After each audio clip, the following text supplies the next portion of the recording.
see all of you here filling the room, and I hope you've gotten a glass of wine or something else to drink, and gotten some food too. And please feel free to get up and help yourself, because we have to spend at least $125, so you'll be doing something good for defending the early years. And if you buy, if you drink. Okay. Cheers. I'm Leslie Bundy, and I am the co-chair of the Community Collaboration Interest Forum.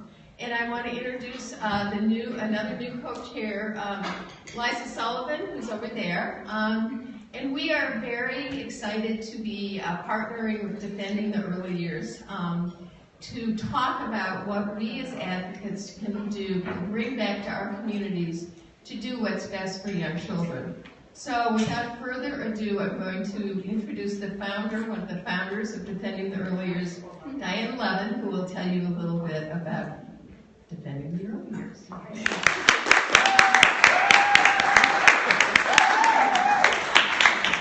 Thank you, Leslie. I need to be here with my things at the table. Can you hear me? Would you put the mic down? Sorry, I'm really sorry. I'll move out the way. She just needs to catch her.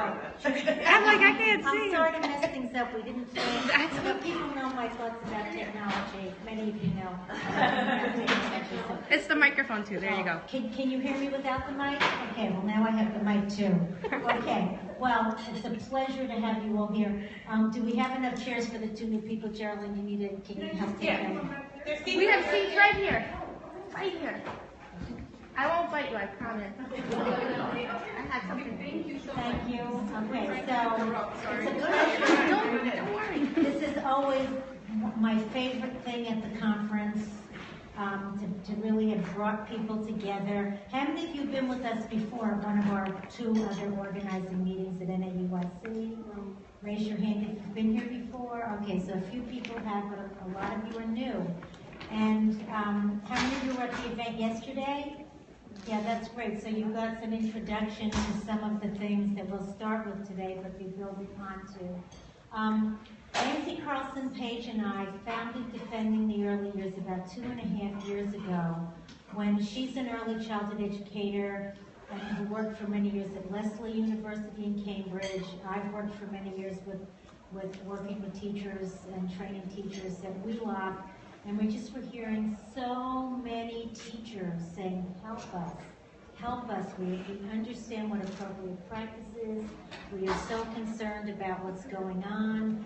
We really need help creating a voice for what we need to be happening for children and the mandates that are coming that are making us harm children. We need to do something. And Nancy and I, for many, many years, have been training developmentally appropriate teachers. And we need to, and there are people coming in there, we're going to get another table. So we just didn't know what we need. So thank you folks for being here. And we're really thrilled that we have to get another table. And there is food left too. So I'm going to keep going. But so Nancy Carlson Page and I have worked together for many years. Some of you may know we've already written 4 books together and on advocacy issues related to forces in society that were affecting children and what appropriate practice was. Decided to organize. We wanted to bring early childhood education leaders from around the country together to create a voice for what was going on. You heard the results of that yesterday as you came to our panel, where Lillian Katz spoke about the article she wrote on Lively Minds, talking about distinctions between academic and intellectual development, to basically show how what we're doing now is really focusing on just straight academic development and not thinking about children's minds and what it means to have their minds engaged. Nancy and Joan Allman with Geraldine McLaughlin, who has become our real administrator and doing a lot of the work to help us run so well. And I'll tell you more about it in a minute. Worked on this guide, and some of you have heard Blakely talk about it, but how there's no research to support the claims that we should start teaching reading in kindergarten. But somehow, if we do it, somehow we're going to solve all the problems of poverty.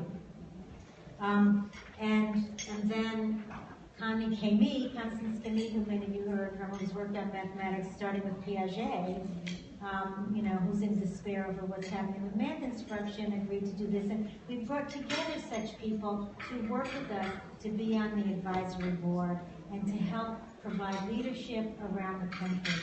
And it's just been such a pleasure to kind of work with this community and bring us together to work on the voice. But we need all of you to kind of help us think about what are the issues, to be working out there, trying out things and developing the tools that you're using and to come back to us. So the meeting tonight is really crucial in that work, and that is why we have Denisha Jones here with us, who came to the very first organizing meeting that we had in Washington, D.C. 2 years ago. She works she's a professor of early childhood at Howard University, and she had so many examples of the problems the teachers she was working with were dealing with in D.C. and how she was working on them, and she got more and more involved with DEI. She's joined our advisory board. Along with, you can see the whole list when you look online, but it's a really impressive list of early childhood activists, early childhood leaders, etc. And they really do work with us to help us. Geraldine McLaughlin is a long-standing early childhood teacher. She's taught from pre-K and 3-year-olds all the way up to 3rd grade. Yes. I used to go to her classroom to learn things and she's at the Mission Hill School. If any of you heard of Debbie Meyer, which some of you probably have, who's been a real leader in the field and innovative primary education, started the Mission Hill School in Boston when Boston Public Schools founded as alternatives to charter schools, innovative in-system schools that had much more freedom to develop innovative programs. She's been at that school since it was founded. Is it 12 years ago? No, more like 17, 18. 17, 18 years ago. Okay, and she's been there since it was founded, teaching at different levels within her expertise. And she was wonderfully able to join DEY as our administrator, having experience kind of working as an activist as well as an educator, to bring both strengths with us. I just want to mention a couple of other things. We have other resources. 6 Reasons to Reject CC, the Common Core Standards K-3. These are all online for you. What parents need to know about the Common Core Standards. Common Core Standards, are they failing our kids? So we've gradually been producing these resources, mobilizing the Mobilizing Kit, so that you can go online and get all of these resources and use them. And just based on my own activism, Geraldine worked on it for a long time. Blakely Bundy, who's very involved with DEY from the Alliance for Early Childhood in Chicago, now has joined the steering committee for Truth, Teachers Resisting Unhealthy Children's Entertainment, which I feel is very connected to the issues we're trying to solve with mandated instruction of 3-year-olds. Teachers Resisting Unhealthy Children's Entertainment prepares materials to promote healthy play and deal with media. And there are resources there for you. You can sign up for our email list.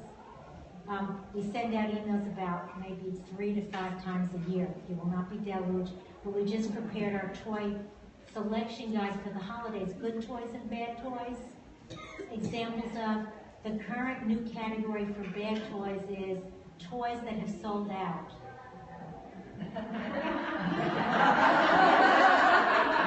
And you may not be surprised to hear that the 2 examples of toys we put in that category are Lego Duplo, Star Wars and Princess kits, toys for 3-year-olds linked to PG-13 movies that show you exactly what to do, and Duplo and Play-Doh. So anyway, you can get those there. The other is family play plans at a time when families are always glued to screens. We ask people in their kids' summer, fall, winter, spring family play ideas with at-home materials, what they can do to start playing together for 15 minutes a week maybe. Just close it, turning off their screens and playing. So we feel it's very connected to the DEI issue because that helps contribute to the problems that school reform is trying, exactly we have remote controlled children and we're trying to deal with it with remote control teaching. So anyway, here we go with the people pouring in. This is wonderful. We're working to get more chairs and to deal with it. Is that right, Sherilyn? Yes, he just said they're coming. There are seats at this table though. So the people are Right here. and there is food, hopefully. And on that note, Denisha, who has been deeply involved in these issues on a daily basis with teachers in ECE and has been really helping DEI, is going to be leading the discussion today.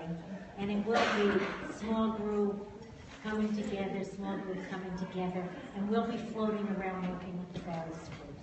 So thank you, and on that note, and make sure you sign up on our email list if you're not already there. And if you have stories to share, there's places where you can write your stories or email them to us, because we use those stories regularly in our work. Could I just ask that everyone sign in, even if you're on our email list? Oh, great. Just sign in so that we know that you are here tonight. Thank you. Thank you, Sherilyn. Anything else? No, that's good. Thank you, Denisha.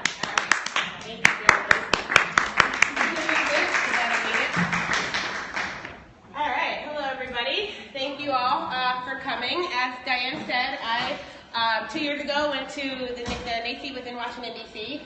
And I wasn't going to NACE. I was looking through the program and I was like, what? Early childhood activists? What's this going on? We don't have activists in early childhood. And I totally went to the meeting that Defending the Early Years had there, and for the first time met Jerry Lynn and Diane and some other folks, and actually wanted to get involved right away. When I moved back to DC in 2011 to teach at Howard University, I also started working with Save Our Schools. Save Our Schools had a rally that year. About a couple thousand people had showed up. And out of that rally, then other groups formed. Later on, United Opt Out, which I'm also administrator for, and later on the Badass Teachers Association, which I've seen a few people representing our batches as well. And so I've been working with them as well. And then recently, I was delighted when Jerry Lynn and Diane and Nancy asked me to join Defending the Early Years.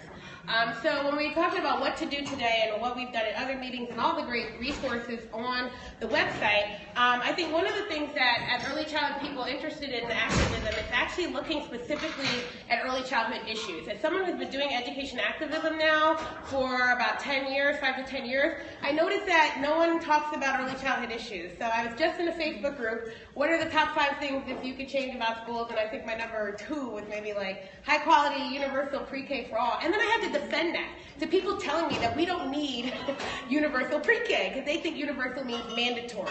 And they think child care is more of a workforce issue.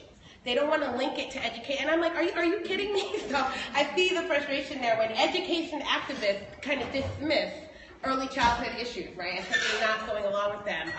If you follow the ECE Policy Works Group, Susan Osborne, she just wrote a letter to the head of the Network for Public Education when they were putting on a campaign to get Rachel Maddow was hosting that Democratic conversation, getting them to talk about K through 12. And Susan said, can we change that to pre-K through 12 or even birth through 12 and like get, the early childhood issues at the table. And so there's a lot of work that needs to be done because for some reason the issues that we face are not always seen as the issues that the other folks in education activism are fighting for.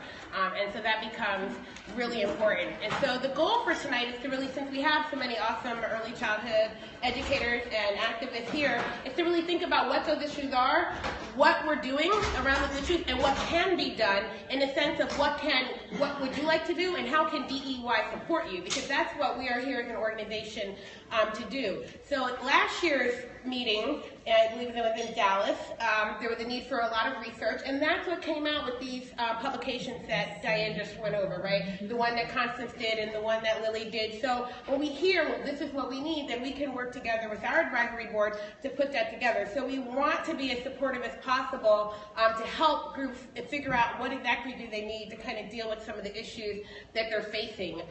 And so it's a really, we can sit here and we can complain how bad things are, but we got to move beyond that. So I'd like us to leave here with an idea that this is what you're working on, this is how DEY is going to support you in the future, this is what you'd like to see happen, and this is how we can also support you in the future, because I think that would be most beneficial to us all while we enjoy the drinks and the good food as well, too.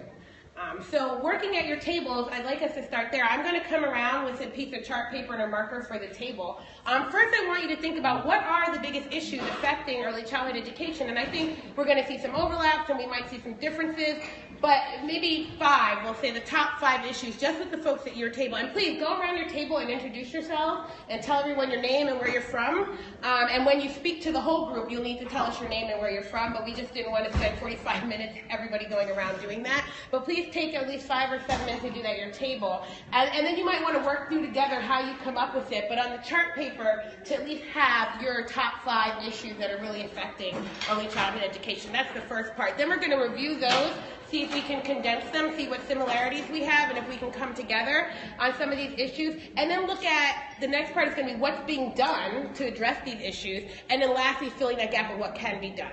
And so we did this with some teachers in New York when I was there leading and active in the group. And we came away with some really awesome strategies and action plans to actually do things, whether, different types of things. And so I'm hopeful that we can get the same thing out of this today that we did there as well.